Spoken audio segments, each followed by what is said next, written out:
जय हिंद जय हिंद।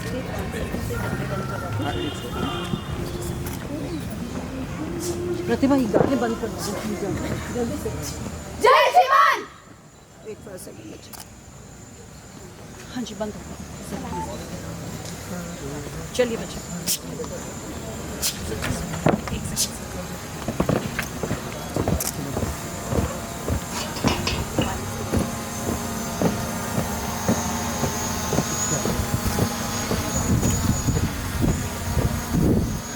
तो चल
पंजाब सिंध गुजरात मराठा द्राविड़ उत्कल गंगा विंध्य हिमाचल यमुना गंगा उज्जल जलधि तरंगा तब शुभ नामे जागे तब शुभ आशीष मांगे गाहे तब जय गाथा जन गण मंगल गायक जय हे भारत भाग्य विधाता जय हे जय हे जय हे जय जय जय जय हे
आप सभी को 74वें गणतंत्र दिवस की बहुत सारी बधाई, ढेर सारी शुभकामनाएं।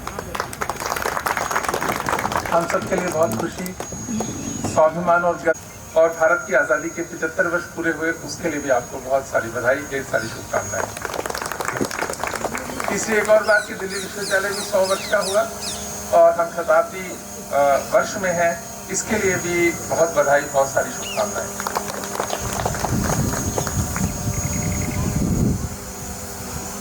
हम सभी जानते हैं कि कि 26 जनवरी 1950 को ये संविधान लागू हुआ और भारत में ये लोकतंत्र की स्थापना हुई संविधान के द्वारा।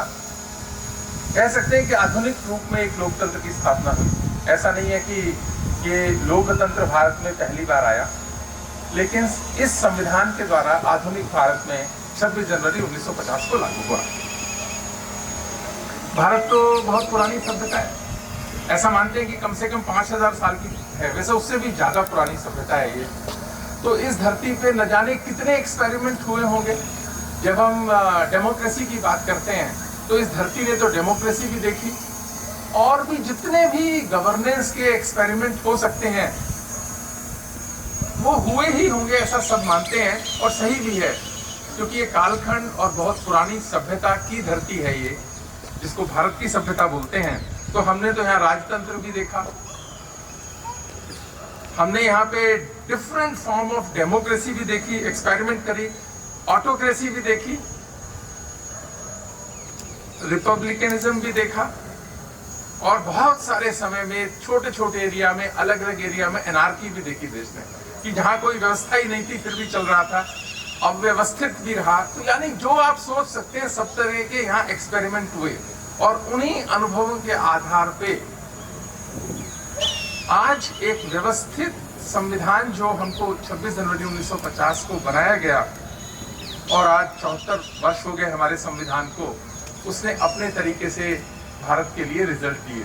अगर 74-75 वर्ष का कालखंड देखेंगे तो एक परिस्थिति आती है, और अगर 5-7 हजार साल का देखेंगे तो दूसरी परिस्थिति आएगी। और भारत एक डेमोक्रेटिक, तय किया गया कि भारत एक डेमोक्रेटिक और रिपब्लिक देश है। अब इंग्लैंड की बात करते हैं, इंग्लैंड में डेमोक्रेसी तो है, वो रिपब्लिक नहीं है, क्योंकि वहां पे मोनार्क सिस्टम है, क्राउन है, उसके आधार पे सारा चलता है।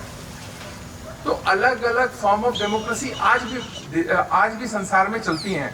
अभी भारत के प्रधानमंत्री ने 76वें यूनाइटेड नेशंस जनरल असेंबली में कहा, अभी बहुत रिसेंटली कहा, कि India is not just the oldest democracy but also the mother of democracy. ये बिल्कुल सही बात है कि भारत की जो व्यवस्था है ये ओल्डेस्ट डेमोक्रेसी तो है, लेकिन भारत मदर ऑफ डेमोक्रेसी भी है। बहुत सारे तरीकों से हो सकता है आज की फॉर्म में वो न भी होती हो, आज के आपके जो फ्रेमवर्क है उससे थोड़ी अलग हो, वो तो होगी ही, हो सकती भी है कि प्रजा परिषद रही, ग्राम की सभा रही, अलग अलग फॉर्म में डेमोक्रेसी को एक्सपेरिमेंट हुआ। और Indian council for historical research ने अभी एक किताब भी निकाली है, India the mother of democracy. मुझे लगता है कि जो लोग भी पॉलिटिकल साइंस के हैं, हिस्ट्री के हैं, और जो कुछ नया सीखना चाहते हैं, उनको ये किताब पढ़नी चाहिए। आपको गर्व के भाव का एहसास होगा कि भारत में किस तरह से लोकतंत्र की बहुत पुरानी परंपराएं रही हैं। इसीलिए संविधान में खास लिखा गया कि इंडिया जो है वो डेमोक्रेटिक भी है, रिपब्लिक भी है, यानी गण के द्वारा, लोगों के द्वारा हर पद पर पहुंचा जाएगा। भारत में ऐसा कोई भी पद नहीं है जो कि कहे कि इसके लिए फिक्स है, कोई भी भारतीय उस पद पे जा सकता है। अदरवाइज डेमोक्रेसी में भी जो मोनार्क सिस्टम्स हैं, बहुत सारे संसार में, बहुत सारे देशों में चलता है, वहाँ कई सारे ऐसे पद हैं जिसपे नहीं जा सकते आप, लेकिन भारत में ऐसा नहीं है। लोगों का देश, लोगों के द्वारा बनाया संविधान सभी को एक तरह की के अवसर प्रदान करता है। ये एक संविधान की बहुत बड़ी ताकत है, इसके लिए आपको बहुत बहुत बधाई। मैंने सोचा कि 26 जनवरी है, भारत का लोकतंत्र 74 वर्ष का हुआ, तो जो आर्टिकल 1 है, आर्टिकल 1 से ये जो शुरू होता है कि आर्टिकल 1 बोलता है कि India that is Bharat shall be union of states. अब भारत तय किया उस समय कि भारत यूनियन ऑफ स्टेट्स होगा। बहुत बार हम बोल देते हैं कि फेडरेशन ऑफ स्टेट्स है, लेकिन भारत यूनियन ऑफ स्टेट है, सेंटर है, केंद्र की एक व्यवस्था है, मजबूत व्यवस्था है, और राज्य जो है उसके हिसाब से आगे चलेंगे। यहाँ पर फेडरेशन ऑफ स्टेट नहीं है अमेरिका की तरह। ये भारत के बच्चों को, भारत के सिटीजन्स को ठीक से समझना चाहिए कि बनाने वालों ने हमको यूनियन ऑफ स्टेट रखा, जो बहुत अच्छी व्यवस्था थी। और मैं सोच रहा था कि लास्ट जो आर्टिकल है 395, यानी 1 से शुरू होकर 395 तक, 395 कुछ जो पुराने एक्ट थे उनको रिपील करता है कि अब हम नई व्यवस्था में जा रहे हैं। तो इंडिया इंडिपेंडेंस एक्ट 1947 समाप्त हो गया 26 जनवरी को। दूसरा क्या, गवर्नमेंट ऑफ इंडिया एक्ट 1935 भी समाप्त हो गया उस दिन। एक एक्ट समाप्त नहीं किया उस दिन, और उसके कुछ कारण उस समय रहे होंगे, वो था abolition of Privi council jurisdiction act 1949, कि यानी थोड़े दिन तक सुप्रीम कोर्ट वाला जो काम है वो अभी वहीं से चलेगा और बाद में हो गया। लेकिन एक अच्छी और बात क्या, ये तो एक डेटा और स्टैटिस्टिक्स की बात हुई कि आर्टिकल 1 से 395 तक क्या क्या हुआ। एक ने नाम दिया और दूसरे ने नाम और स्ट्रक्चर दिया, और लास्ट आर्टिकल ने जो पुराने जिससे भारत चल रहा था वो सारे एक्ट रिपील हो गए उससे। लेकिन एक और बात है कि ये जो कॉन्स्टिट्यूशन है हमारा, ये ब्रिटिश पार्लियामेंट ने नहीं पास किया। India independence act 1947 British parliament ने पास किया। शायद अंग्रेजों ने जब ये इंडिया इंडिपेंडेंस एक्ट बनाया तो सोचा होगा कि जो ये डोमिनेंट स्टेटस की जो बात है उन्होंने देने का उस समय प्रयास किया, भारत ने उसी के बाद ही नहीं उसको माना, और हमारी अपनी कॉन्स्टिट्यूएंट असेंबली ने इसको पास किया। यानी हमने शक्ति का प्रदर्शन तभी से शुरू कर दिया था, और आज जो है भारत एक शक्तिशाली वैभवशाली देश बना है, तो ये हम सब के लिए बहुत सौभाग्यशाली बात है कि हम सब जो इस देश के बच्चे हैं, हमको एक अच्छा संविधान मिला और एक शक्तिशाली भारत बना। पर मन में एक बात आती है कि इसने सबसे अच्छा क्या किया। बहुत सारी अच्छाइयां हैं, बहुत सारी बात होती है, और सबसे अच्छा क्या किया, तो मेरे मन में आता है कि इस संविधान ने सबसे अच्छा क्या किया कि देश की एकता और अखंडता की रक्षा की। देश की एकता और अखंडता की रक्षा की। आप सभी लोगों को यदि कहा जाए कि जरा इसमें नंबर दीजिए, तो आप सब 100 में 100 नंबर देंगे संविधान को। जब जब संकट आया इसने उसका जवाब भी दिया, और देश की एकता और अखंडता के लिए पूरा देश खड़ा हुआ, ऐसा देश का मन भी बनाया। ये मैं मानता हूं कि ये बहुत बड़ी हमारे देश की उपलब्धि 74 वर्ष में है। आप ये देखिए, 1905 में वायसराय लॉर्ड कर्जन ने बंगाल का विभाजन किया। जब बंगाल का विभाजन हुआ तो सारे देश ने उसका विरोध किया, सारे देश ने विरोध किया। और उस समय के जो कांग्रेस के बड़े नेता थे, बाल गंगाधर तिलक, लाला लाजपत राय, विपिन चंद्र पाल, उनके नेतृत्व में पूरा देश खड़ा हुआ। हड़ताल हुई, विरोध प्रदर्शन हुए, और अंग्रेजी चीजों का बहिष्कार भी हुआ। एक ऐसा माहौल बना कि 6 साल के अंदर 1911 में इनको ये वापस लेना पड़ा, बंगाल का विभाजन वापस लेना पड़ा। उन्होंने निर्णय बदला, और शायद एक कारण ये रहा 1911 में कि उन्हें लगा कि कलकत्ता सेफ प्लेस नहीं है, राजधानी दिल्ली आ गई, और यहीं पर ब्रिटिश राज आ गया जहां आज हम खड़े हैं, और यहीं से ब्रिटिश राज चला। कब तक चला? बहुत दिन चला, 1931 तक चला, लॉर्ड इरविन के टाइम तक चला, जब तक कि वायसराय हाउस तैयार हुआ, जिसको आज हम राष्ट्रपति भवन बोलते हैं। तो ये वो जगह है जिसने इतिहास देखा होगा, जिसने ये भी देखा कि कलकत्ता से कैपिटल कैसे यहाँ पे आई और क्या कारण रहे, क्योंकि देश खड़ा हो गया। लेकिन जब 1947 में देश का विभाजन हुआ, 1947 में देश का विभाजन हुआ, तो अभी राम माधव जी की एक पुस्तक आई थी, उसके कार्यक्रम में भी मुझे जाने को मिला, और किताब का नाम है पार्टीशन इन फ्रीडम, पार्टीशन फ्रीडम। और उसका पहले चैप्टर का टाइटल है जो उसकी मुझे ना एक सोचने पे मजबूर किया। और आप भी जब उस किताब को पढ़ेंगे तो पहले चैप्टर के पहले टाइटल ही हमें सोचने को मजबूर करता है। टाइटल है nobody wanted it, nobody wanted it but nobody stood up. Nobody wanted it, partition किसी ने कोई चाह नहीं रहा था, लेकिन कोई इसके खिलाफ खड़ा भी नहीं था। मतलब 1905 में बंगाल का विभाजन हुआ और 6 वर्ष के अंदर वो निर्णय वापस लेना पड़ा। लेकिन 1947 में देश का विभाजन हुआ, कोई चाहता नहीं था, लेकिन कोई खड़ा भी नहीं हुआ उसके खिलाफ। Nobody wanted except मुस्लिम लीग। मुस्लिम लीग तो चाहती थी, जिन्ना के नेतृत्व में मुस्लिम लीग तो चाहती थी, लेकिन कोई खड़ा नहीं हुआ। ये क्यों खड़ा नहीं हुआ? ये एक सोचने की बात है। आज जो है 74 वर्ष का संविधान हो गया, 75 से ज्यादा वर्ष की हमारी आजादी हो गई। ये सोचने की बात है कि उस समय कोई खड़ा क्यों नहीं हुआ उसके खिलाफ। जब ये मैंने पुस्तक पढ़ी तो मेरे मन में भी आया कि खड़े होना तो चाहिए था, उसका विरोध करना तो चाहिए था, लेकिन विरोध देश ने किया। उसके जो भी कारण रहे होंगे, आज समय नहीं है उस पर जाने का। पर एक और बात है कि उस दिन आजादी की रात कोई सोया नहीं, भारत में उस आजादी की रात कोई सोया नहीं, क्योंकि कोई बहुत खुश था, कोई बहुत दुखी था, कोई कंफ्यूज था, कोई सोच रहा था, चिंता में था, किसी को मालूम नहीं था कि क्या होने जा रहा है। और जिन राज्यों का बंटवारा हुआ, पार्टीशन होना था बंगाल का, पार्टीशन होना था पंजाब का, जो स्टेट सीधे सीधे चली गई, सिंध और बलूचिस्तान, उनकी बात नहीं कर रहा, पर जहां होना था किसी को मालूम ही नहीं था कि कौन कहां जाने वाला है। और सबसे बड़ी गलती क्या है कि आपने पूरी की पूरी पॉपुलेशन शिफ्ट होनी है, उसकी कोई तैयारी नहीं करी। पूरी की पूरी पॉपुलेशन शिफ्ट होनी है, आपको था कि लोग शिफ्ट करेंगे नहीं। ब्रिटिश उस समय ब्रिटिश गवर्नमेंट जो थी उसको था कि लोग शिफ्ट करेंगे नहीं, अरे कैसे हो सकता है कि लोग शिफ्ट नहीं करेंगे? लोग शिफ्ट भी हुए, और कितने लोग मरे इसका किसी को मालूम ही नहीं है, और कोई लिस्ट ही नहीं बनी कि कितने लोग मरे, कहां कहां मरे, किस जिले में मरे, इसका प्रयास ही नहीं किया गया, क्योंकि डॉक्यूमेंट होगा तो कल को तंग करेगा। ऐसा अनुमान लगाया जाता है कि पंजाब के अंदर 5 लाख से ज्यादा लोगों की हत्या हुई, बंगाल के अंदर भी 5 से ज्यादा लाख लोगों की मरे, टोटल 10 लाख से ज्यादा लोग मरे होंगे। और जो डिस्प्लेसमेंट की बात है, जिनको घर छोड़ना पड़ा, सब कुछ छोड़ना पड़ा अपना, ऐसे लोगों की संख्या 30 से 40 लाख थी। लेकिन डॉक्यूमेंट्स में करने का प्रयास शायद सोच समझ के नहीं किया होगा उस समय की ब्रिटिश इंडिया गवर्नमेंट ने। एक किताब आई थी फ्रीडम एट मिडनाइट, बहुत सारे लोगों ने पढ़ी भी होगी।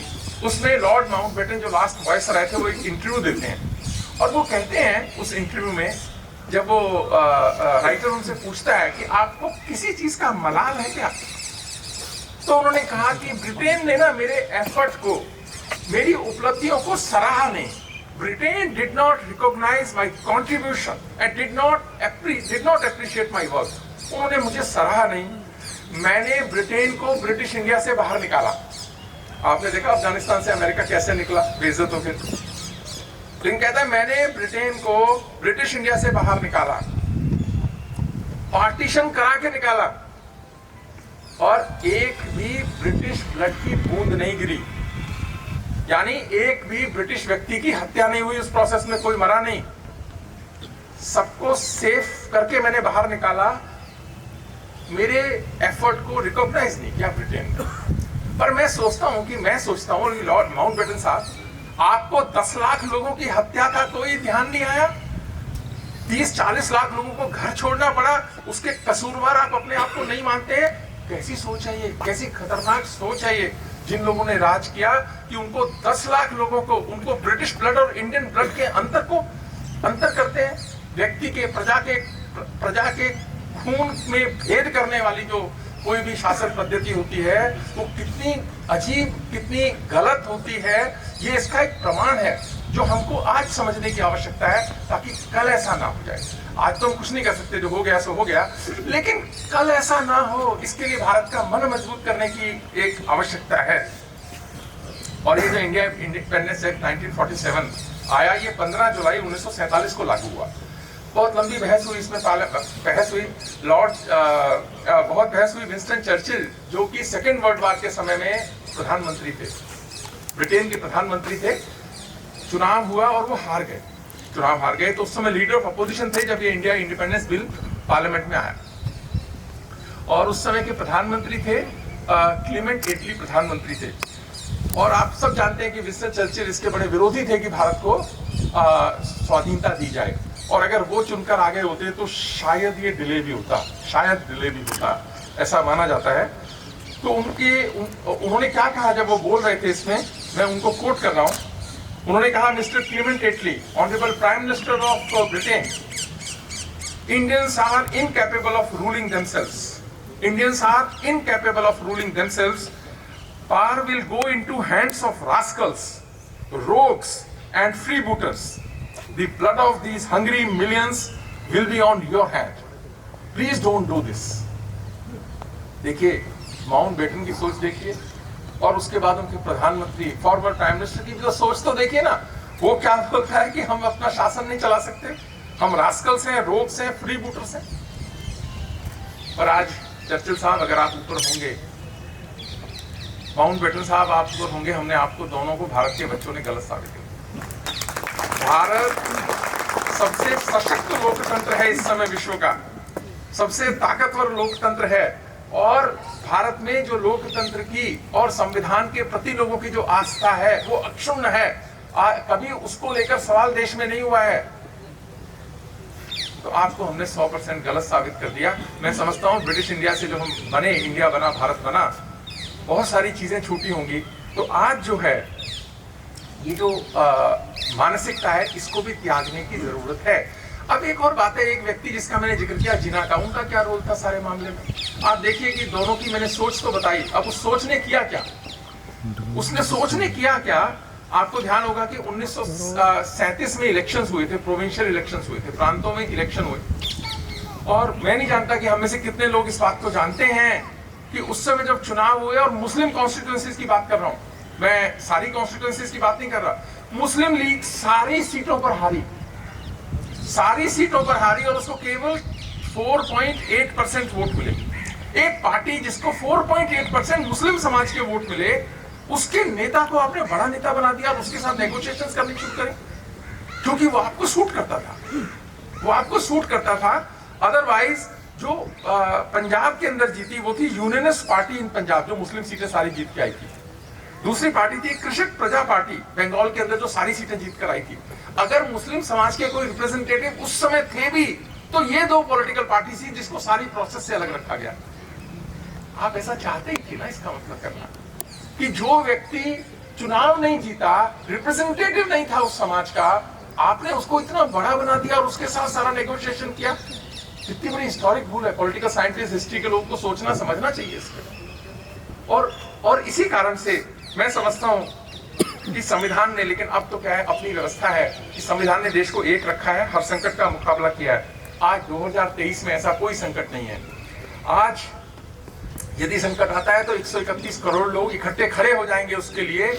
ऐसे व्यवस्था बनाने के लिए मैं संविधान को भी बधाई देना चाहूंगा और संविधान बनाने वालों को भी बधाई देना चाहूंगा। एक और घटना का उल्लेख करूंगा कि 1929 की बात है।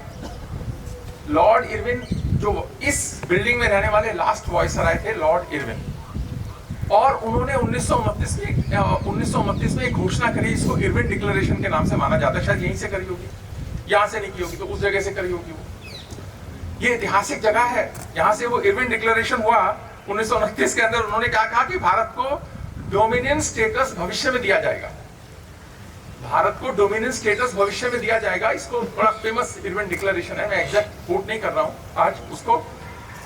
सारे भारत के नेताओं ने उसका स्वागत किया, क्योंकि उस समय तक नेताओं का सबका मन ये था कि डोमिनियन स्टेटस मिल जाएगा तो हम लोग ठीक है, उतने तक ही हमारा मन था, उससे आगे हम सोच नहीं रहे थे कंप्लीट। लेकिन देखिए, इरविन साहब ने तो डिक्लेरेशन किया, भारत के नेताओं ने स्वागत किया, सबका मन था अगर वो दे देते तो मिल भी जाता, अपने झंडे में भी यूनियन जैक लग जाता। लेकिन ब्रिटेन में इसका विरोध हुआ, ब्रिटेन के नेताओं ने इसका विरोध किया, ब्रिटेन की जनता ने इसका विरोध किया, और फाइनली क्या करा, ब्रिटेन ने कहा नहीं नहीं, ये नहीं दे सकते हम भारत को, डोमिनियन स्टेटस भी नहीं दे सकते। फर्स्ट वर्ल्ड वॉर के बाद भी प्रॉमिस किया, नहीं किया। इरविन डिक्लेरेशन के बाद भी नहीं किया। तो फिर लॉर्ड इरविन को मजबूर होना पड़ा और उन्होंने एक मीटिंग बुलाई, और उसके अंदर गांधी जी आए, उसके अंदर नेहरू जी को बुलाया गया, जिन्ना साहब को बुलाया गया और सप्रू साहब को बुलाया गया। 4 लोग थे उस मीटिंग के अंदर। और तब इरविन ने कहा, लॉर्ड इरविन ने कहा, हम अभी समय नहीं आया कि हम भारत को डोमिनियन स्टेटस के बारे में सोच सकते हैं, कल को भविष्य में जो होगा देखेंगे उस समय। वो चारों नेता हतप्रभ रह गए कि ये प्रॉमिस हुआ था, और उसके बाद में इरविन डिक्लेरेशन हो गया, भारत ने मन भी बनाया और ये हट गए। उसी समय शायद कांग्रेस ने तय किया, और लाहौर अधिवेशन कांग्रेस का, जो कांग्रेस का लाहौर सेशन हुआ, उसमें कांग्रेस ने पहली बार पूर्ण स्वराज्य का रेजोल्यूशन पास किया। उससे पहले कांग्रेस ने कभी पास नहीं किया था पूर्ण स्वराज्य का। डोमिनेंट की बात कर रहे थे, डोमिनेंट मिलने जा रहा था इरविन डिक्लेरेशन के बाद में, वो मिला नहीं। अच्छा हो गया हमारे लिए मिला नहीं। इरविन साहब का भी मैं धन्यवाद करूंगा कि हमें नहीं मिला। अच्छी बात है कि हम कंप्लीट इंडिपेंडेंस की जो बात करी, उससे सारे राजनीतिक चरित्र बदला, सारे देश का राजनीतिक चरित्र बदला, और आज हमारा अपना झंडा है, अपना डंडा है, अपनी व्यवस्था है। ये इसी कारण से हुआ है। यहाँ कोई यूनियन जैक नहीं है, यूनियन जैक नहीं है ऑस्ट्रेलिया की तरह, न्यूजीलैंड की तरह और कनाडा की तरह और बहुत सारे देशों की तरह। आप ये देखें, मुझे नहीं मालूम हम में से कितनों ने देखा होगा, हम सबको मालूम है कि भगत सिंह जी को यहाँ रखा गया, एक जगह भी है, लेकिन वहाँ जेल डायरी है भगत सिंह की, और जो कोई विजिटर आता है तो हम उसको दिखाते भी हैं वो जेल डायरी। आप लोगों में से बहुत लोगों ने पढ़ी भी हो, शायद न भी पढ़ी हो। आप ये देखो, 23 साल का वो बच्चा है जिसको फांसी होने वाली है, और वो नई किताबें रोज पढ़ रहा है, और उसमें जो उसको अच्छा लग रहा है वो उसको कोट भी कर रहा है, वहाँ लिख रहा है, और अपनी कमेंट्री भी देने का प्रयास कर रहे हैं कुछ कुछ उसमें। यानी जो जाने वाला है उसको भी सीखने की एक ललक है, देश के प्रति एक प्यार है, अपने विचार, अपनी भावना, अपने आइडियाज को वो लिख रहे हैं उसके अंदर। वो जो जेल डायरी है वो पढ़ेंगे तो हमारा अच्छा मन, देश के प्रति प्यार का मन बनेगा। हम जानते हैं कि उसके बाद 1931 में मार्च 23 को लाहौर की कोट लखपत जेल में उनको फांसी हुई, तो वो जरूर पढ़नी चाहिए। और ऐसे लोगों के लिए ही तो रामधारी सिंह दिनकर ने 1938 में लिखा, 31 में भगत सिंह को फांसी हुई, तो उन्होंने लिखा कि जला अस्थियां बारी बारी, जला अस्थियां बारी बारी, चटकाई जिनमें चिंगारी, जो चढ़ गए पुण्यवेदी पर बिना लिए गर्दन का मोल, जो चढ़ गए पुण्यवेदी पर बिना लिए गर्दन का मोल, कलम आज उनकी जय बोल, कलम आज उनकी जय। कितने लोग थे बिना लिए गर्दन का मोल।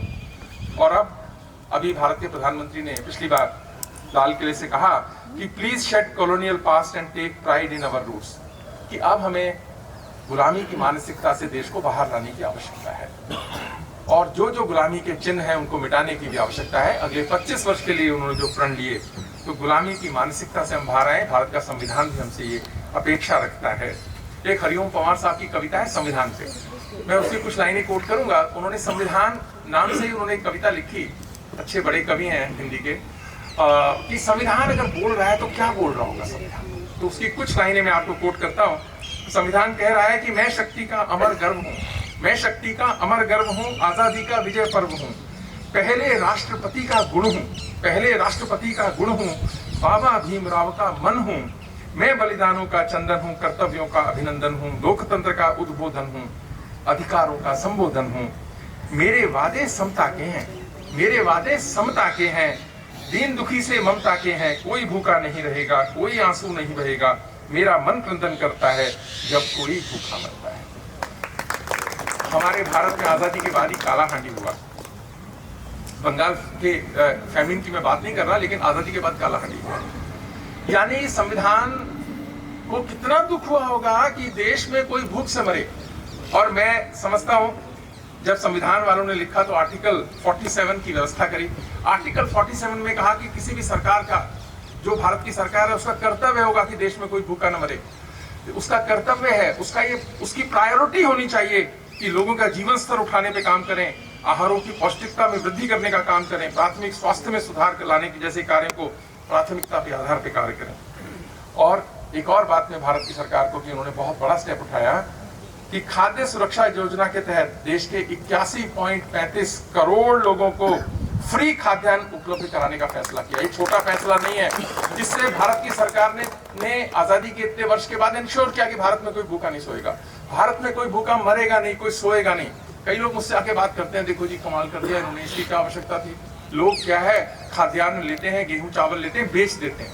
अरे तो क्या हो गया अगर बेच भी देते हैं, लेकिन कोई भूखा आदमी नहीं बेचता खाना, कोई भूखा आदमी खाद्यान्न नहीं बेचता है। अगर उसके पास में खाना है और खाना उसको लाया, तो अगर वो बेच भी रहा है तो देश की व्यवस्था में वो पैसा लग रहा है, वो उसका बच्चा स्कूल जाएगा, उसके लिए कोई और आवश्यकता होगी, उसकी पूर्ति होगी। तो सरकार ने इतना बड़ा स्टेप लिया। मैं समझ रहा हूँ इसको उतना सराहा नहीं गया जितनी इसकी आवश्यकता थी। सबको लगा, इकोनॉमिस्ट को भी लगा कि इतना सारा खर्चा हो जाएगा।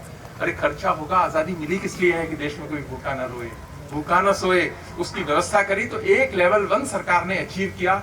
मैं कम से कम इसको बहुत बड़ी उपलब्धि मानता हूँ और हम सबको भी बधाई, सरकार को बधाई और खासकर भारत के प्रधानमंत्री को इसके लिए बहुत बहुत बधाई देता हूं। एक दूसरी बात हो रहा है कि संविधान की ताकत, सुरक्षा की, अखंडता की रक्षा करी, लेकिन एक और फ्लेक्सिबिलिटी ये संविधान हमको देता है कि आप इसके साथ बहुत एक्सपेरिमेंट कर नहीं सकते। ये दूसरा रूप निकालता है। 1976 में, 1975 में इमरजेंसी लगी और बहुत कंट्रोवर्शियल एक 42nd अमेंडमेंट हुआ कॉन्स्टिट्यूशन के अंदर। 42nd अमेंडमेंट कॉन्स्टिट्यूशन के अंदर हुआ। उसमें प्रीएम्बल में कुछ शब्द जोड़े गए, चलो वहां तो कोई ऐसी खास बात नहीं है। उसमें जोड़ा सोशलिस्ट, उसमें जोड़ा सेक्युलर। तो भारत तो सेक्युलर है ही, भारत तो सोशलिस्ट, भारत का मन सोशलिस्ट है ही। आप रख देते तो भी ठीक था। उस समय के लोगों ने सोचा कि इसकी आवश्यकता नहीं, क्योंकि हम तो वो है ही, रख दिया तो भी कोई बात नहीं। और एक यूनिटी के साथ इंटीग्रिटी, अखंडता, एकता और अखंडता, तो इसमें कोई बात नहीं थी। लेकिन जो उसमें कॉन्ट्रोवर्शियल था वो क्या था, संसद के फैसले को न्यायालय में चुनौती नहीं दी जा सकती। यानी उस समय की जो सरकार थी वो किसी न्यायालय से हारी थी, उसके लिए इमरजेंसी लगी थी, तो उन्होंने कहा कि हम ऐसा नियम ही बना देते हैं कि संसद के किसी फैसले को न्यायालय में चुनौती नहीं दी जा सकती। दूसरा, सांसदों और विधायकों की सदस्यता को भी न्यायालय में चुनौती नहीं दी जा सकती। उसके फैसले का अधिकार भारत के राष्ट्रपति करेंगे। यानी जो सांसद हो गया, जो विधायक हो गया, अगर वो गलत चुन के आया, सही चुन के आया, कोई उसकी सदस्यता का इशू है, आप कोर्ट में नहीं जा सकते उसके लिए। आप राजारायण कोर्ट में गए थे, तो आप कोर्ट में नहीं जा सकते, उसको राष्ट्रपति उसके मामले को तय करेंगे। और तीसरा, संसद का कार्यकाल 5 से 6 साल किया। ये तो दो कंट्रोवर्शियल डिसीजन थे, इमरजेंसी हटी, नई सरकार आई और उसने सबसे पहले 44th अमेंडमेंट किया और ये सारे प्रोविजंस रद्द किए। ये ताकत है संविधान कि आप एक कॉन्स्टिट्यूशनल अमेंडमेंट कर सकते हैं, तो उसके बाद में उसको रद्द किया। उस समय दूसरी जो सरकार आई, ये बहुत बड़ी ताकत है। देखिए, विचार कोई हो सकते हैं, पार्टी कोई हो सकती है, वो इंपॉर्टेंट नहीं है, देश इंपॉर्टेंट है। कि जो चीज आखिर कोई भी निर्णय अगर संसद लेती है और उसको अगर कोर्ट में उसकी स्क्रूटनी होती है तो वो और मजबूत ही होगा वो, लेकिन अगर उसको नहीं होगा तो वो ऑटोक्रेसी की तरफ डेमोक्रेसी बढ़ेगी। उसको रोका, कुछ साल चला, 2-4 साल, 2-3 साल बाद वो हट गया। मैं मानता हूं कि इतना फ्लेक्सिबिलिटी, इतने ऑल्टरनेटिव रूट देता है हमारा ये संविधान, तो बनाने वालों ने बहुत ही ध्यान से सोच समझकर सभी प्रश्नों का उत्तर दे, बहुत सारे प्रश्नों का उत्तर देता भी है। ये एक है कि संविधान अपेक्षा करता है अब कि भारत में चलो भूखा कोई नहीं सोएगा, लेकिन भारत बहुत पुरानी डेमोक्रेसी भी है, लेकिन भारत ताकतवर बने और भारत विश्व का नेतृत्व इसलिए नहीं करे, मानवता के लिए करे, मानवता के लिए करे, संविधान अपेक्षा रखता है। और मैं आजकल तो कहता हूँ, भारतीय प्रधानमंत्री ने कहा कि 47 में डेवलप्ड नेशन बनेगा, लेकिन उसके लिए industrial sector, service sector, agriculture sector, तीनों सेक्टर्स के अंदर बहुत एक्सपेरिमेंट होने की आवश्यकता है। नई टेक्नोलॉजी की जरूरत है, नई टेक्निक्स की जरूरत है, और वो कहाँ से आएगी? यूनिवर्सिटीज से आएगी। वो कहाँ से आएगी? यूनिवर्सिटी से निकले स्कॉलर्स से आएगी, यूनिवर्सिटी से निकले स्टूडेंट सब उस पर काम करेंगे। यदि 49% लोग हमारे आज भी एग्रीकल्चर सेक्टर में काम करते हैं, विश्व के जितने गरीब देश हैं वहाँ 49%, 50% से ज्यादा लोग एग्रीकल्चर सेक्टर में काम करते हैं, क्योंकि वो एग्रीकल्चर से आपका घर ही घर चल सकता है, आपके पास पैसा नहीं हो सकता, वो व्यवस्था ही नहीं है उस सेक्टर के अंदर जब तक कि उसमें उसका जो है टेक्नोलॉजी के आधार पे आगे ना उसको बढ़ाए। 1900 में अमेरिका के अंदर 45% लोग एग्रीकल्चर सेक्टर में थे और खाद्यान्न उगाते थे, मुझे कितना है ये नहीं मालूम, लेकिन 100 वर्ष के बाद में वहां केवल 5% लोग काम करते हैं और जितना उगाते थे उससे 5 गुना उगाते हैं। 5% से, मतलब 5% से कम लोग एग्रीकल्चर सेक्टर में काम करते हैं। अगर देश को आगे बढ़ाना है तो टेक्नोलॉजी से एग्रीकल्चर सेक्टर को अब बदलने की आवश्यकता है, ताकि ज्यादा से ज्यादा लोगों का अच्छा भविष्य बने। ये एक यूनिवर्सिटीज का काम है कि ये मन बनाने का भी, और कैसे टेक्नोलॉजी भारत की आएगी। अगर हम सिर्फ इम्पोर्टेड टेक्नोलॉजी की तरफ सोचते हैं तो शायद हम वो अचीव नहीं कर पाएंगे। हमें भारत आधारित टेक्नोलॉजी जो हमारे लिए, क्योंकि हम 131 करोड़ का देश है, उस तरीके से कैसे आगे करना है, ये एक बहुत बड़ा काम है जो हमें करना चाहिए। क्योंकि तभी जो है, आखिर 25 वर्ष में अगर हमको डेवलप्ड नेशन बनना है आज के पैरामीटर्स के हिसाब से, तो 10% की ग्रोथ रेट चाहिए, और वो ग्रोथ रेट कैसे आएगी? वो हमारी व्यवस्थाओं से आएगी। इसलिए जब बात होती है कि innovation, originality and creativity Bharat की शिक्षा में आए, originality, innovation and creativity Bharat की शिक्षा में आए, और भारत आधारित रिसर्च पर हम ध्यान दें, तभी इसको हम अचीव करने की तरफ बढ़ेंगे, वरना थोड़ा डिले भी हम ना कर जाएं।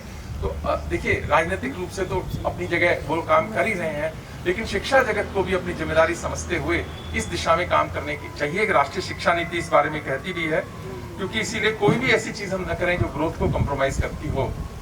और जो यूनिवर्सिटीज के टीचर्स हैं उनको सही दृष्टि से इसको देखकर और नए नए सुझाव, नए नए एक्सपेरिमेंट करने चाहिए। देश का मन तो बना हुआ है, लेकिन उनको कई बार ये नहीं समझ आ रहा कि कितना कितना करना चाहिए।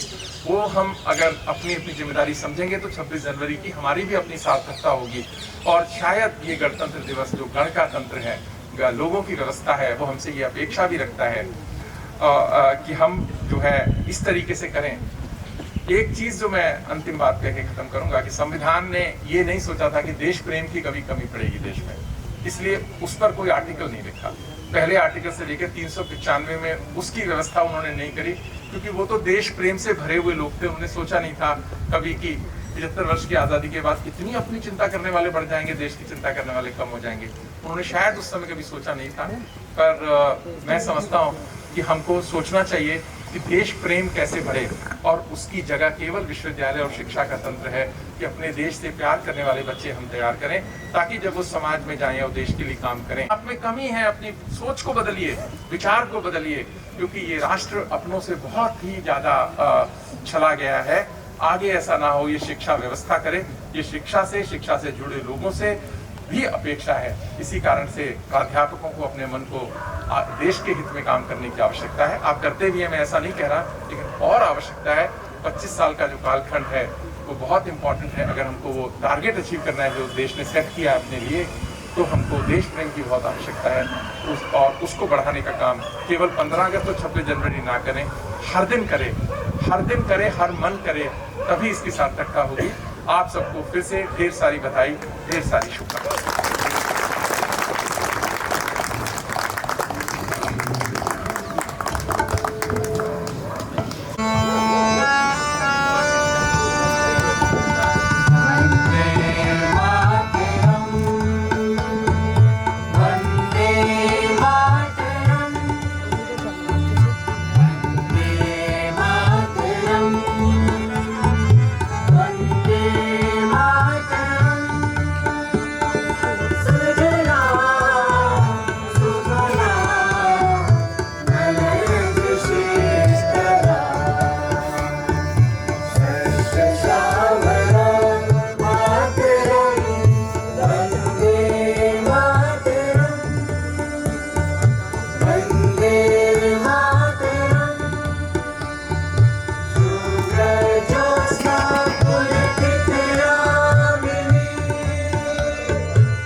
है हिंदुस्तान हमारा हमारा सारे जहां से अच्छा हिंदुस्तान हमारा हमारा सारे जहां से अच्छा हिंदुस्तान हमारा हम बुलबुले हैं इसके ये गुलसितान हमारा हमारा सारे जहां से अच्छा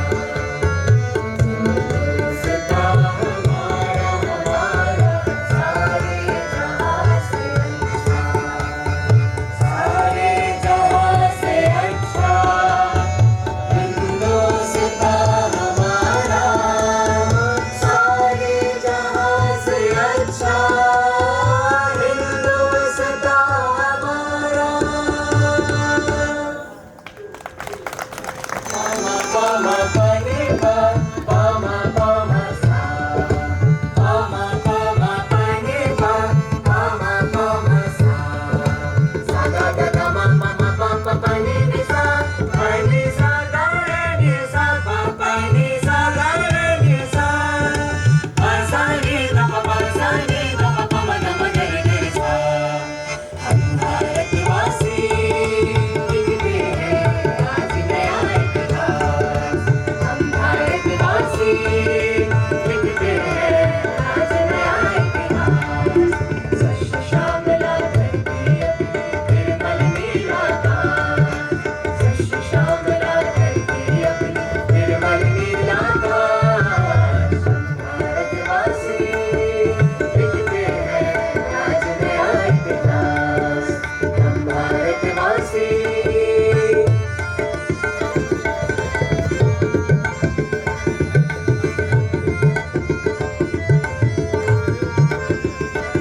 चट्टानों से टकराए तूफानों से लड़ जाए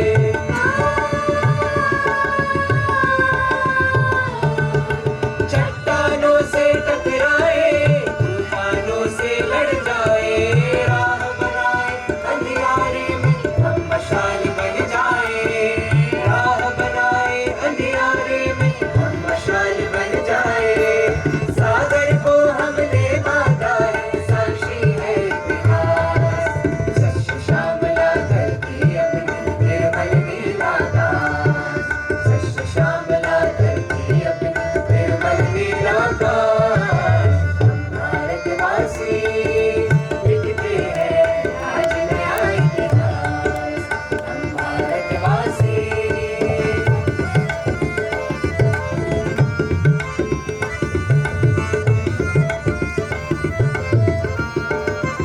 घर घर दिवाली होगी हर चेहरे पे खुशहाली